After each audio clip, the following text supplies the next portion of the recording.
So, good day. This is my case study, file sharing or file services. So, first we go to File Manager and then local disk or C drive, and then right click New Folder. So, first folder, Academic Department,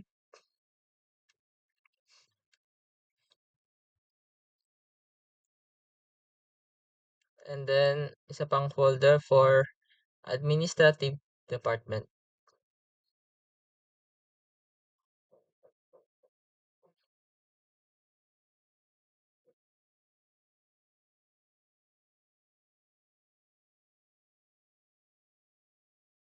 Then click on Academic Department, then gagawa tayo ng folder for Basad.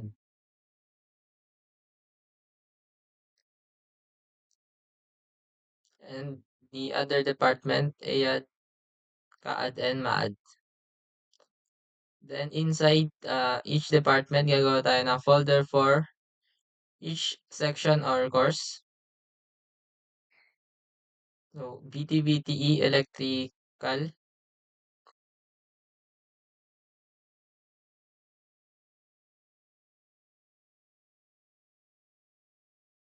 and then yung other courses.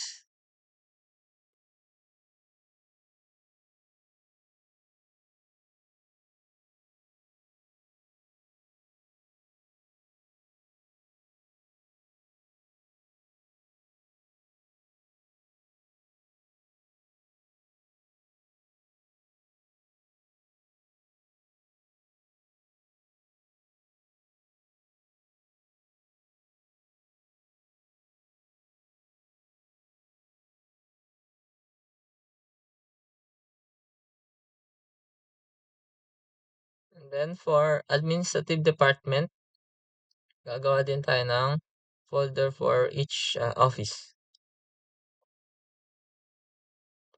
So, director's office,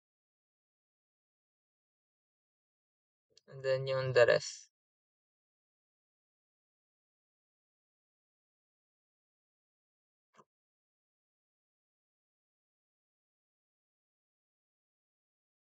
And then go to uh, web server, then add roles na tayo. So, click yung file services, then next, and then piliin natin yung distributed file system, uh, file server resource manager, Windows search service, and yung services for network file system. And then next, next,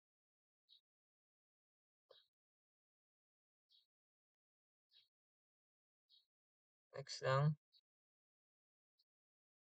next. Then check natin yung local disk, then next, and then check ulit natin yung local disk, next, and then install na.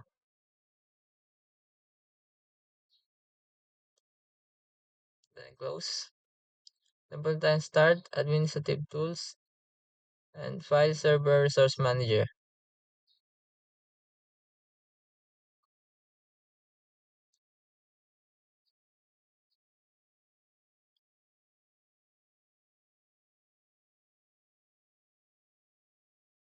So, first requirement is yung storage quota for each folder. So, right-click sa quota templates, then create quota template, 1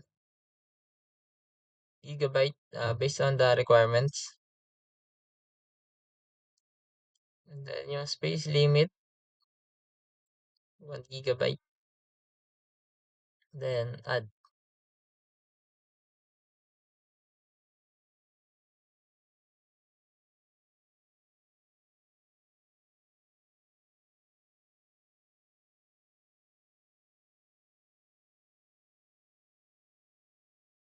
Next lang natin to.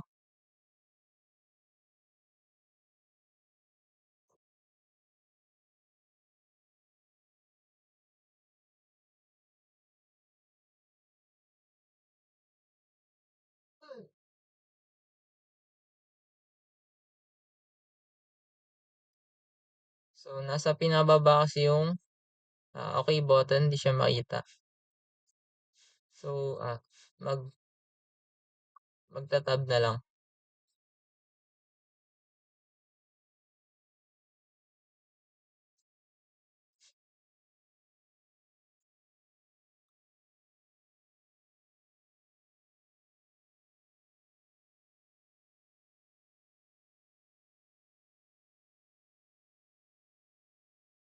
So, ayan. Nakagawa na tayo ng Koto template, 1 GB.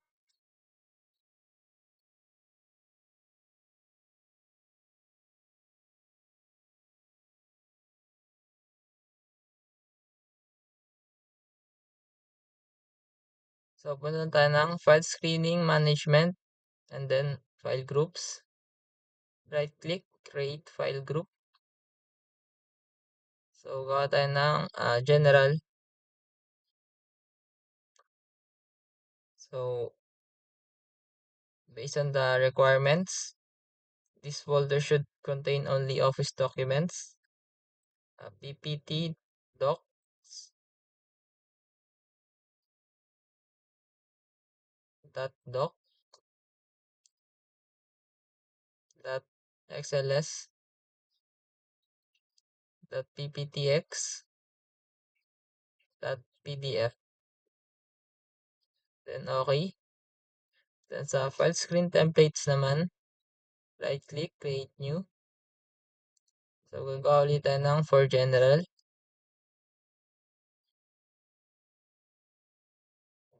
So check natin lahat except yung general.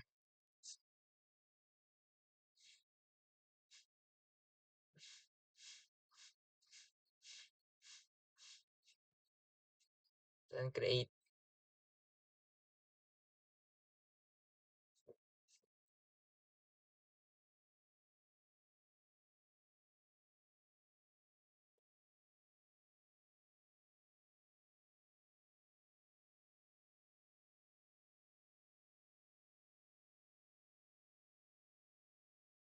So ayan, nakagawa na tayo ng general file screen templates. Then gagawa pa tayong isa for information technology. So right click, create file screen template. And then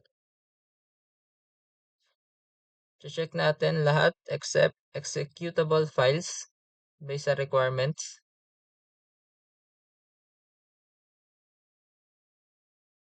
So, ayan. Lagyan natin ng template name, information technology.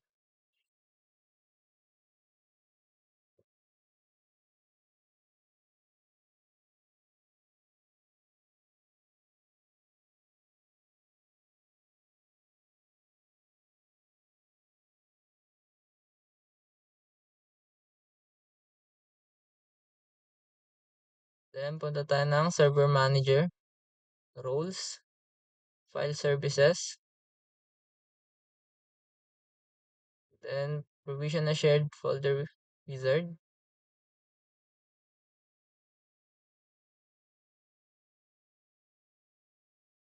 So, hanapin muna natin yun sa BTBTE. Then, next, check SMB. Then, next. Users and groups have a custom share permissions, then permissions. So, remove natin yung everyone, then add tayo ng bago, which is yung for BTBTE. Ayan, computer hardware. Then, okay. Then, sa permission, allow natin yung change and read. So, based sa ano yan, requirements. Then, next. Then, apply quota, which is yung 1 GB na ginawa natin kanina. Then, next. Then, file screen. So, yung gamitin natin is general, which ginawa natin kanina. Then, next. Then, close. So, gagawin natin yan for every courses.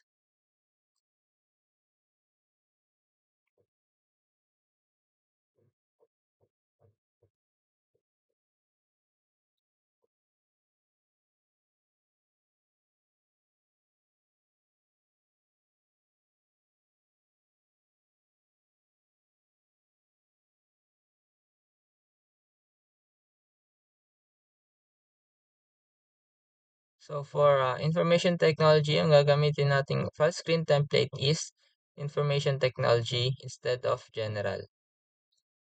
And then the rest is the same pa din.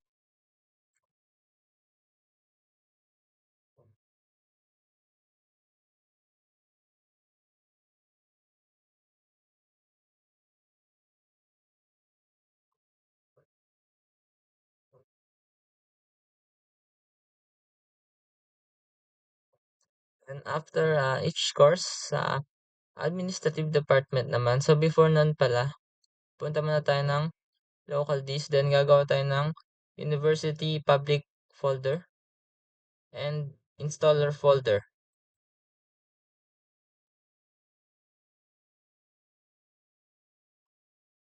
So based yan sa requirements, and then let's go back dun sa ano.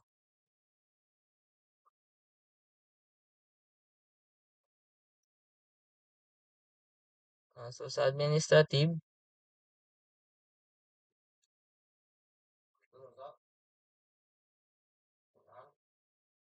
so sa university, gamitin natin yan.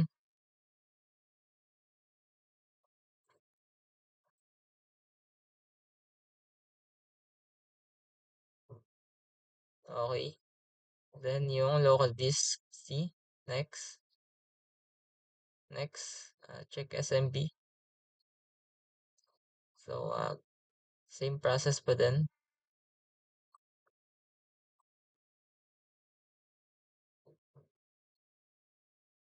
Same quota and file screen template.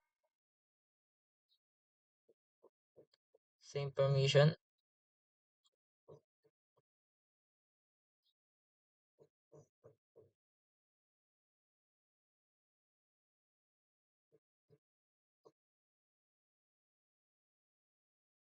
So after nun, nagawa na natin yung file services for each section and offices. So nagawa na rin tayo ng quota, file screen templates, folders. So yun lang for file sharing or file services. Thank you for watching.